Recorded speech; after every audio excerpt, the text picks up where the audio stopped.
بسم الله الرحمن الرحيم الحمد لله رب العالمين والصلاة والسلام على أشرف المرسلين سيدنا محمد وعلى آله وصحبه أجمعين ما بعد اللهم علمنا ما ينفعنا وانفعنا بما علمتنا وزدنا علما. Inshallah, we'll continue from where we stopped from our previous lessons, and we'll be completing the sifah of the Prophet ﷺ's salah, or the description of his salah, in this lesson bi'idhnillah. And we'll sum what we've learnt at the end of this lesson bi'idhnillah. We stopped at the sujood, and when we mentioned the sifah of the sujood and how the person needs to be in the place of sujood, we stopped there. And we'll continue from there, inshallah, and we'll start with the dua. When a person is in a position of the sujood, there is a dua that he recites. The sequence of the dua, just as in the ruku', were mentioned in different narrations by different companions, that the Messenger ﷺ would change up the sequence of the dua in his sujood. We have the hadith of Hudayfa, when he went to spend the night with the Messenger ﷺ and he prayed with him that night. He mentions that in his sujood he said, Subhana Rabbiyal A'la, Subhana Rabbiyal A'la, Subhana Rabbiyal A'la.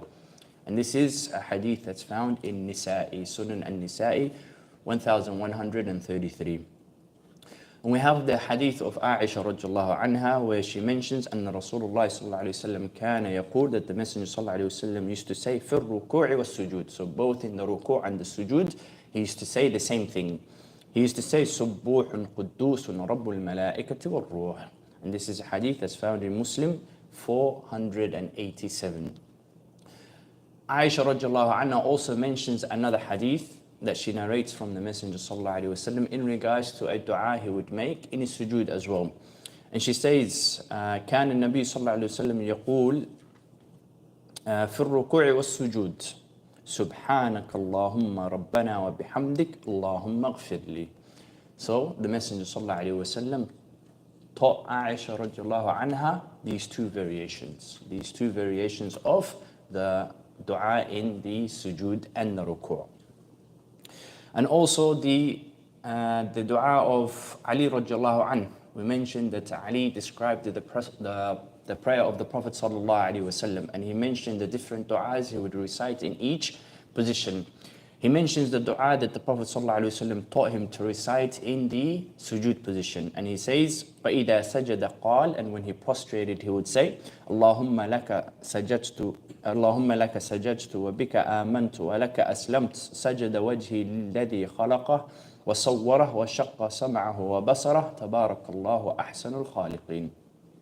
So this is the dua that Ali radiallahu anhu was taught by the Messenger sallallahu alaihi wasallam, and this is found in Muslim 771. Muslim 771. Then once the person has finished from reciting his ad'iyah in the sujood position, he comes back to the sitting position. And this is the sitting between the two sujood. When he comes to the sitting position, it's been narrated from the Messenger sallallahu alaihi wasallam 3 different variations when it comes to sitting in his salah. The first one is al-iftirash. First one is known as al-iftirash. The second one is known as al-iq'a'. And the third one is known as at-tawarruk.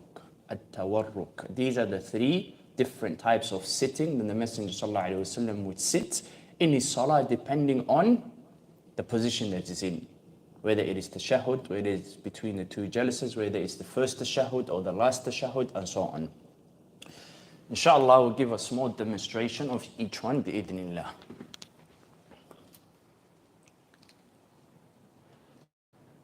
Al-iftirash, the Messenger sallallahu alaihi wasallam, he would fold his left leg and sit on top of it, while his right leg would be up and his toes pointing towards the qibla. So this is what's known as al-iftirash. Al-iq'a' is sitting on your heels while your toes carry all the weight of your body. This is what al-iq'a' is when it comes into the sitting position. And the tawarruk, there's been different narrations in regards to how the Messenger ﷺ did it. He would sit on his bottom while having his left leg underneath in between his thigh and his shin, resting on it, and his leg straight, pointing to the toes. In another narration, it would be on the floor. So his legs, his toes will not be standing. His toes would be resting on the side. And in another position, the leg that's under, his left leg, would be coming on top of his right leg. Will be coming on top of his right leg while his leg is positioned on the floor. So this is the three different ways that the tawarruk would take place when the Messenger ﷺ would sit in this position. So we mentioned al-iftirash, al-iq'a', and the tawarruk. We mentioned it has three sifas: 1, 2, and 3, where the leg comes on top of the right leg. So this is the three positions. So inshallah, when I mention the names, just consider those positions, or remember those positions as we go along in our lesson. So when it comes to the sajdatain, in between the two sajda, the Messenger ﷺ, it's been narrated from him that he would be in the position of al-iftirash. This is what's been narrated from the Messenger ﷺ. It's also been narrated from the companions attributing the iq'a' to the Messenger ﷺ, such as Ibn Abbas and Ibn Umar.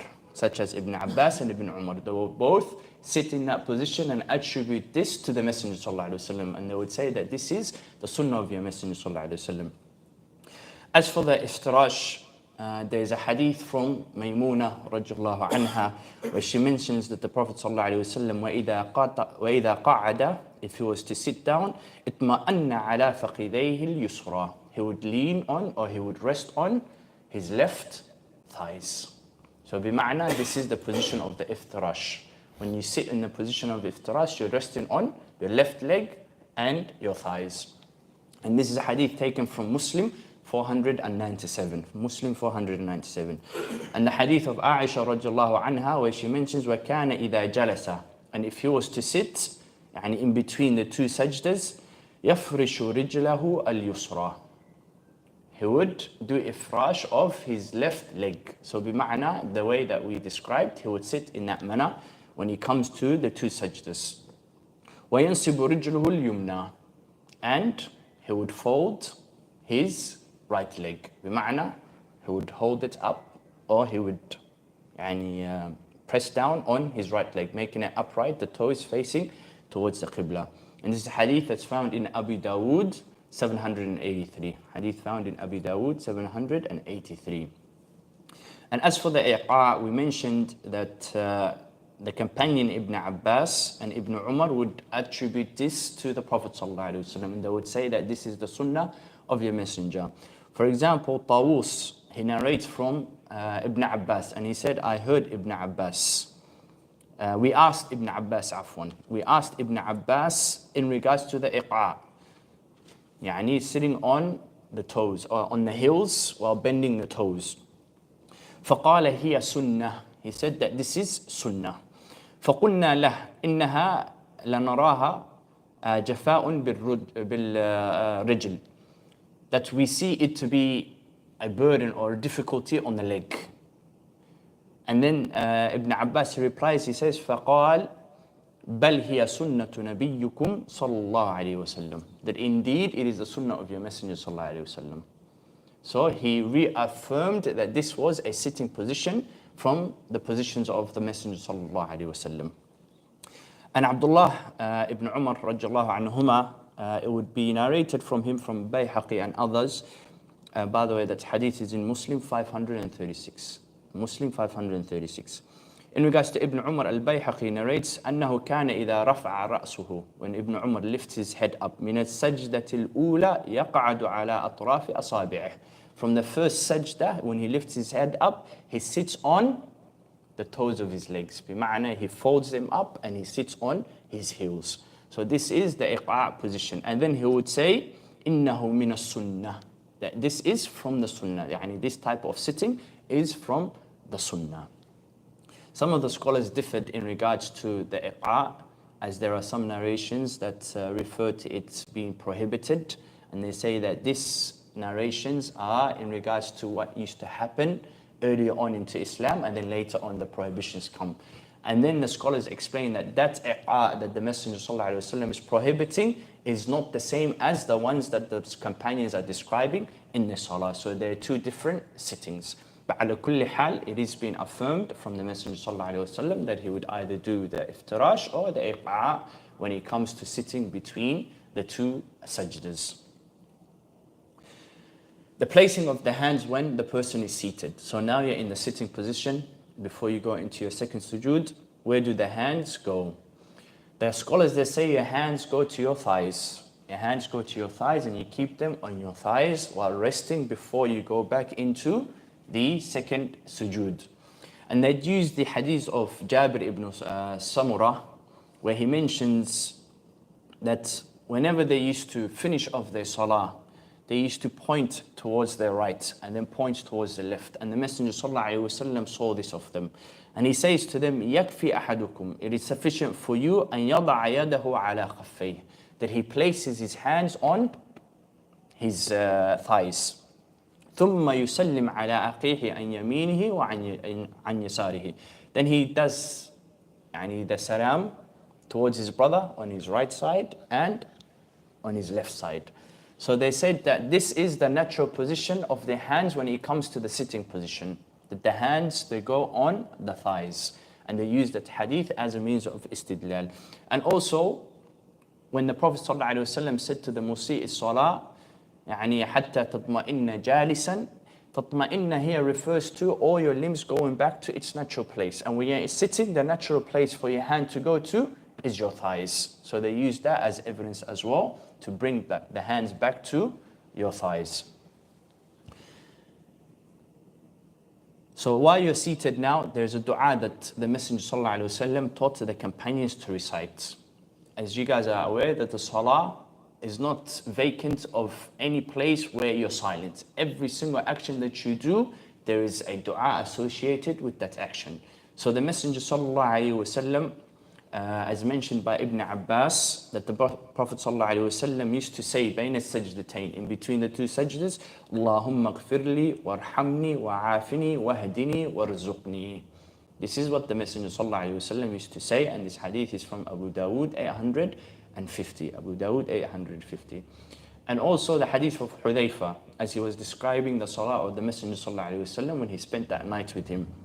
And then he would say, ثُمَّ رَفَعَ رَأْسُهُ, then he would lift his head up, مِنَ السُّجُودِ, from the sujood, وَكَانَ يَقْعُدُ فِي مَا بَيْنَ السَّجْدَتَيْنِ, and he would sit in between the two sajdas. نَحْوَ مِنْ سُجُودِهِ, a period that is similar to the sujood. Yani he will take a pause, a long period of just sitting down before going back into the next sujood. وَكَانَ يَقُولُ, and he would say in that position, رَبِّ اغْفِرْ لِي رَبِّ اغْفِرْ لِي, Oh Allah forgive me, oh Allah forgive me. And this is a hadith found in Sunan Abi Dawood 784. Sunan Abi Dawood 784.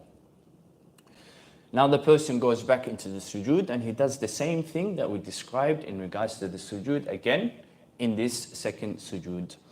Now in regards to getting up from the sujood, going back into the standing position. The scholars, they give two different ways that the person can stand from the sujood position going up to the standing position. The first one is using your hands on the ground. Yani having the ground to assist you getting up. So you're pressing your hands on the floor and you're lifting your hand, and you're lifting yourself up using the ground as a means of assistance. And they use the hadith of Abi Qulaba. And Abi Qulaba, he says, جاءنا Malik ibn al-Huwayrith. One of the companions of the Prophet ﷺ came to them. فَصَلَّى بِنَا فِي مَسْجِدِنَا هَذَا. He led us in prayer in this masjid of ours, pointing to the masjid that they were in. فَقَالَ إِنِّي, he said, indeed I, لَأُصَلِّي بِكُمْ, that I will lead you in prayer, وَمَا أُرِيدُ الصَّلَاةَ, not wanting to just lead you in prayer, But what was the reason that he wanted to lead them in the prayer? وَلَكِنْ أُرِيدُ أَنْ أُرِيكُمْ كَيْفَ رَأَيْتُ النَّبِيِّ صلى الله عليه وسلم يصلي. But to show you how the Messenger صلى الله عليه وسلم prayed the salah. So he didn't want to go ahead and lead them for the sake of leading the salah, but he wanted to lead them to teach them the salah of the Messenger صلى الله عليه وسلم. So one of the companions of Abu Quraba asked, وَكَيْفَ كَانَ صَلَاتُهُ. So how was his salah? How was the salah of Malik? How did he pray in regards to the salah that he led you guys? Then Abu Qulaba, he says, كانت صلاته مثل صلاة شيخنا هذا, pointing towards their shaykh. And their shaykh was Amr ibn Salama. So he said he prayed exactly like the way Amr ibn Salama prays. They can see the salah of Amr ibn Salama. And Amr ibn Salama took his salah from Malik, as Malik took his salah from the Prophet sallallahu alaihi wasallam. So he describes the salah of his shaykh, and he says, Ayub, the narrator of the hadith, he says, وَكَانَ ذَلِكَ الشَّيْخ يُتَمِّمُ التَّكْبِيرِ. He used to perfect the takbir. And وَإِذَا رَفَعَ رَأْسُهُ عَنِ السَّجْدَةِ الثَّانِيَةِ جَلَسَ. When he lifted his head up from the second sajda, he would sit. وَاعْتَمَدَ عَلَى الْأَرْضِ ثُمَّ قَامَ. Then he would lean and use the ard, and he rely upon the earth to lift himself up, to stand up. ثُمَّ قَامَ. Then he would stand up. And this hadith is found in Bukhari 824. So this is one way that it was described in regards to getting up from the sujood position into the standing position. The next one is using your feet and your muscles. Using your feet and the muscles in your legs. So not using your hands to go off the ground, but using your hands on your legs, on your thighs, on your knees, to push from the ground using your leg muscles, using your feet. And this was the action of Ibn Abbas. This is how Ibn Abbas would get up from that position. There are narrations that describe this type of getting up from the Prophet ﷺ, but none of those narrations are authentic. None of those narrations are authentic. The only thing that is authentic in regards to this matter is the action of Ibn Abbas. This what has been narrated authentically going back to Ibn Abbas. Everything else that described the salah of the Messenger ﷺ, that added that part that he used to use his muscles to get up, they have weakness in those narrations. The only authentic narration that described that type of getting up was the action of Ibn Abbas. And the scholars, they say that this companion is an alim from the ulama of the companions. He's an alim from the ulama of the companions. And he wouldn't do this action unless he saw something from the Messenger ﷺ. So they say that this was also a sifa, a means of getting up from that position, going up to the standing position. So both sifa are from the sunnah of the Messenger ﷺ. Now in regards to the sitting of the tashahhud, the sitting of the tashahhud. For you got up, you prayed your second rak'ah, and you came back into the tashahhud position, and now you're seated. In the first tashahhud, the Messenger ﷺ, he would sit in the iftirash position. So the sitting position in the first tashahhud is the iftirash position. And we mentioned that it was folding one leg and standing on the other leg. Yani, your toes pointing towards the qibla. He'll place the left palm on his left thigh. And he'll place the right palm on his right thigh. In regards to what he did with his fingers, there are different narrations that were narrated to us in how the Messenger ﷺ, he would do his indication. Number one, the Messenger ﷺ, he would close the pinky and the one next to it and hold his middle finger with his thumb, forming a circle. And he would use his index finger to point. The second one is to close all three and have your thumb over it and using his index finger to point. The third one is having the thumb in the position of the index, So this is where the index will be closing, but you'll have your thumb in that place and you'll be pointing with your index finger. So these three have been narrated from the Messenger ﷺ when it comes to the tashahhud, when it comes to the positioning of his hands, when it comes to the tashahhud. So closing the pinky and the one next to it and holding the thumb and the middle finger together and indicating with the index, this is taken from the hadith of Wa'il ibn Hujr. The hadith of Wa'il ibn Hujr, which is found in Abu Dawood 726. Which is found in Abu Dawood 726. And in regards to folding your fingers all over together and having your thumb where the index finger should be, this is the hadith of Ibn Umar, which is found in Muslim 580. And there's a different variation in the same narration of Ibn Umar, which was having this finger, the thumb, on top of the other three fingers, which is found in Sahih Muslim under the same hadith 580. Under the same hadith 580. So that hadith has three different narrations, three different chains, three different descriptions of the way the Messenger ﷺ held his hands in the tashahhud.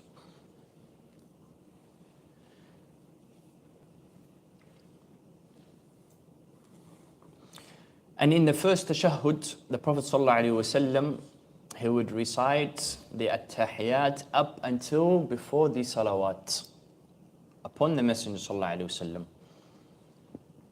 So in the first tashahhud, you recite the at-tahiyat up until the salawat. Just before the salawat upon the Messenger ﷺ, he would get up to perform the remaining of his rak'at. If it's Maghrib, 3, and if it's Dhuhr, Asr, and Isha, the last 2 rak'at that was remaining.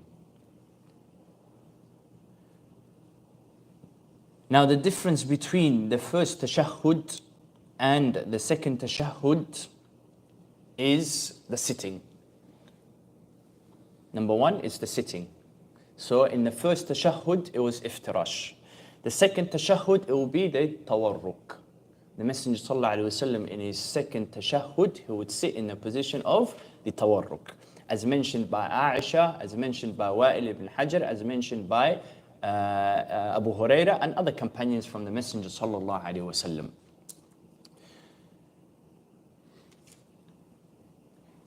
And the second difference between the first tashahhud and the second tashahhud is the completion of the at-tahiyat. The Messenger ﷺ in the second tashahhud, he would include the salawat upon the Prophet ﷺ and his family, and the salawat upon Ibrahim and his family.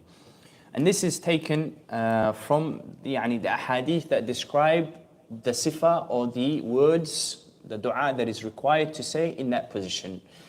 An example from that is the hadith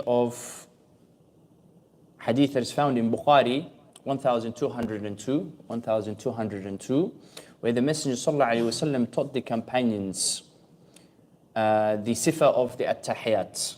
And he would say, at-tahiyatu lillahi was-salawatu wat-tayyibatu assalamu alayka ayyuhan nabiyyu wa rahmatullahi wa barakatuh.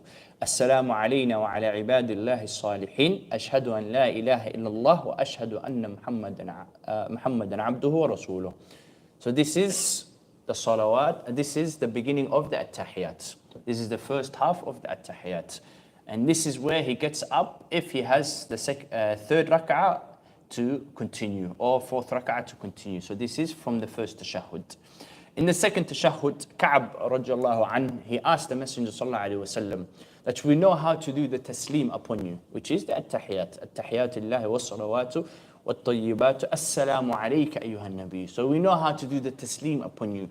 How do we do the salawat upon you? He asked him, how do we do the salawat upon you? So the Messenger sallallahu alayhi wasallam, he said, قولوا, say, Allahumma صل على محمد وعلى آل محمد كما صليت على إبراهيم وعلى آل إبراهيم إنك حميد مجيد. اللهم بارك على محمد وعلى آل محمد كما باركت على إبراهيم إنك حميد وعلى آل إبراهيم إنك حميد مجيد. This hadith that is found in Bukhari 4797. 4797. So once the person has finished reciting the at-tahiyat in its complete and is in his second tashahhud or his final tashahhud, because some of the salawats, they don't have a second tashahhud like Salatul Fajr. So this is his final tashahhud. He does taslim. Before the taslim, this is a place of dua as well. And the Messenger sallallahu alaihi wasallam would encourage his companions to make dua in this position. So once they finished with their tahiyat, he would encourage them to make dua. So whenever a person wants to make dua, he should make dua in that place, including in the sujood. Sujood is also a place to make the dua. So take advantage of making the dua in your sujood, and also take advantage of making the dua at the end of your salah, just before your taslim. Then the taslim. The Messenger sallallahu alaihi wasallam, which was narrated from Abdullahi ibn Mas'ud, he said that the Messenger sallallahu alaihi wasallam كان يسلم عن يمينه وعن شماله. He used to do the taslim to his right and his left. The sunnah of the Messenger sallallahu alaihi wasallam was both sides, so to his right and to his left. And how did he do his taslim? He would say, Assalamu alaikum wa rahmatullah, to the right. Assalamu alaikum wa rahmatullah, to the left. And this is a hadith that's found in Abu Dawood 996. Hadith 996. With that, the Messenger sallallahu alaihi wasallam completed his salah. This is the description of the salah of the Prophet sallallahu alaihi wasallam, the prayer of the Messenger sallallahu alaihi wasallam. So inshallah, slowly, we'll go over the salah from the start to the end. The first thing we mentioned was to have your intention. This is what's required from a person before starting the salah, that he is to pray this salah having the intention what he's about to pray. And he would start his salah off with the takbirat al-ihram, saying Allahu Akbar. While doing the takbirat al-ihram, he would also raise his hands up. And we mentioned the raising of the hands is either to the shoulders or to the earlobes. And some of the scholars, they say jaamy bayn al-hadithain, anything in between is also fine. Anything in between is also fine. Then he would place his right hand above his left hand. He'll place his right hand above his left hand. And we said he would hold onto his forearm, or have his hand placed on the forearm, hold onto his wrist, or have his hands placed on the wrist. And we mentioned in regards to where it was, under the navel, above the navel, there isn't any hadith that clearly states authentically the position of where the hands were. So if the person places it below the navel or above the navel, there is no issue in that. Then after that, we said that the person, he recites the mu'awwidha, a'udhu billahi minash shaitanir rajim. Afwan, he recites the iftitah. He recites the dua of opening the salah. Then after that, he recites the mu'awwidha, a'udhu billahi minash shaitanir rajim. Then after that, he recites the basmalah. Then he recites the fatiha. And when he finishes his fatiha, he says ameen, whether he is imam or he is the ma'moom. Then after saying ameen, we mentioned in the first 2 rak'ahs, the Messenger sallallahu alaihi wasallam will recite something after it. He would recite something after the fatiha. So the person recites something after the fatiha in the first 2 rak'ah. Once the person finished, he would make a takbir, and this takbir is known as takbiratul intiqal, going from one action to the next action. And we mentioned he would also lift his hand up, the same way that he lifted his hand up in the takbir. The same way he lifted his hand up in the takbir. And we said that the action does not start without the takbir. So he would say Allahu Akbar and then follow it up with the action. And the sunnah of the Messenger sallallahu alaihi wasallam was to do both simultaneously. To do both simultaneously. Allahu Akbar. To do both simultaneously. And he would go into the ruku' position. And in the ruku' position, we mentioned that the Messenger sallallahu alaihi wasallam, he would hold onto his knees, his fingers spread wide, holding onto the knees, and he would be in a straight position. He would not lean up or he would not lean too low.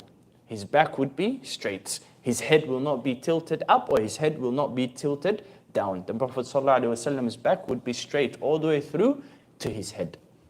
And then he would recite the dua. He would recite the dua of the ruku'. Once he finished the dua of the ruku', he would stand up into the standing position.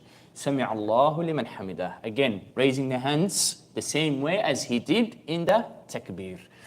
And we mentioned when we say Sami Allahu liman hamidah, this is applicable to both the ma'moom and the imam. To both the ma'moom and the imam. As we mentioned that the Prophet ﷺ, he would say this and he would also continue to say Rabbana wa lakal hamd. He would also continue to say Rabbana wa lakal hamd. So this applies to both ma'moom and the imam.